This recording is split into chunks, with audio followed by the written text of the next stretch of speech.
Ng'ennaku z'omwezi 3 omwezi guno abakristo b'ekigo kya Bumanji e Kalangala embeera yababijjira oluvannyuma lw'amawulire okusaasaana nti amyuka bwanamukulu w'ekigo kyabwe Father Ssekabira yali akwatiddwa abakuumaddembe.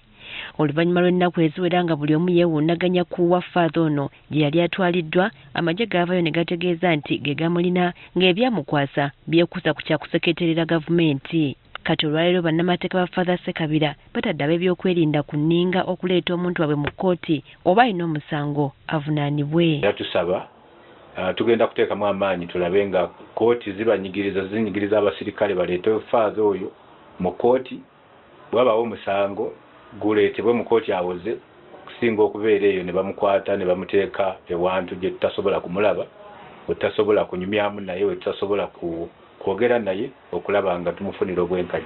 Oba wiiki eno w'enaggweerako tujja kuba tusazeewo ku kiki ekiddako. Okusinziira ku Sam Ssekyewa munnamateeka wa Father Ssekabira, kimenya amateeka omuntu okukwatibwa ebbanga eddene liti nga takkiriziddwa kulaba ku bannamateeka be okusala amagezi butya bwayambibwa. Mu mateeka ga Uganda omuntu bw'abanga akwatiddwa ateekwa okukkirizibwa okulaba balooya be n'abasawo be.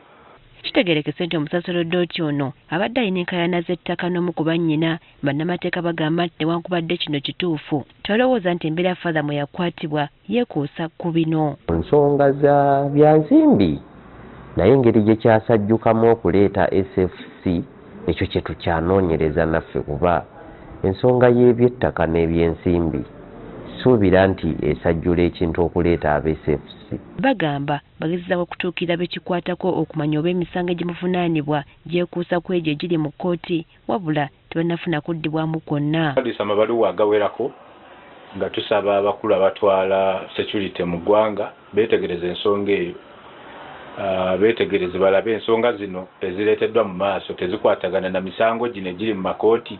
Kuba kati baatubuulira nti bamulina naye twetaaga omulabako ffe nga balooya be.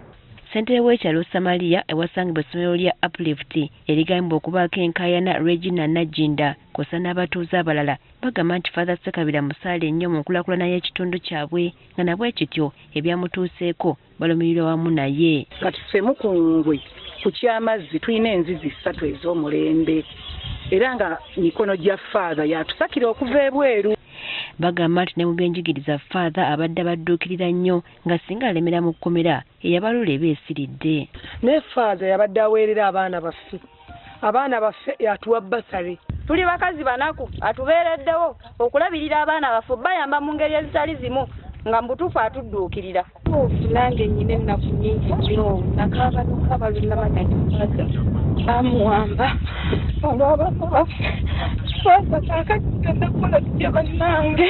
Ensonga za Father Ssekabira zoogeddwako ne mu lukiiko lw'eggwanga olukulu olwaleero ng'ababaka beebuuza lwaki Father atuuka okukwatibwa ne watabaawo okunnyonnyola kusingako. The army has conceded finally that they have him, but holding him where?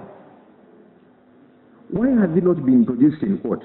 Because the law which was passed in this house talks about 48 hours for which you can hold somebody in a gazetted facility. It should be done properly in accordance with the law, and if it is not, if they are arrested, they should be put in lawful custody and presented in court. And if that is not done, it is definitely unlawful. Kinajjukirwa nti olunaku lw'eggulo omubaka wa Nnyendo Mukungwe Mathias Mpuuga yakukkulumidde ebitongole ebikuumaddembe okumala gakwata musaseroddooti bwe bati nga tebamaze kwebuuza ku bakama be abamutwala mu buweereza bwa